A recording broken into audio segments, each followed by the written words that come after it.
আসসালামু আলাইকুম। কি অবস্থা সবার? আশা করি ভালো আছেন।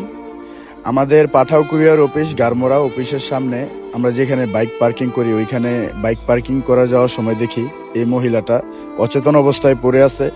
পরে ওনারে যখন আমরা জিজ্ঞাসা করলাম যে আপনার কি সমস্যা, কি হয়েছে, উনি বলতেছে যে এখানে একটা সিএনজি আমি শুয়েছিলাম, ঠান্ডায় আমি অসুস্থ, ওই সিএনজি আমার ওপর দিয়ে চলে গেছে। তো ওনার অনেক জায়গায় ক্ষত হয়ে গেছে। তা আমরা যতটুক পারছি অতটুক ওনারে ফার্মেসিতে নিয়ে ওষুধপত্র কিনে দিছি।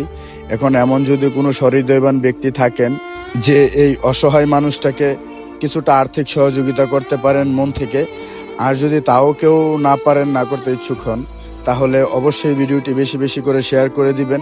উনি আসলেই অনেক অসহায়, ওনার কোনো ছেলে নাই, একটা মেয়ে আছে, ওই মেয়েও নাকি ওনার খোঁজ খবর নেয় না। উনি একটা ভাড়া বাসায় থাকে, এটা হচ্ছে ভাড়া বাসা। তো আমি আশা করি সবাই বিষয়টা বুঝতে পারছেন। আর ওনার প্রতি কেউ সহানুভূতিশীল হলে কিছু সহযোগিতার হাত বাড়িয়ে দিবেন। তো ধন্যবাদ সবাইকে। আসসালামু আলাইকুম।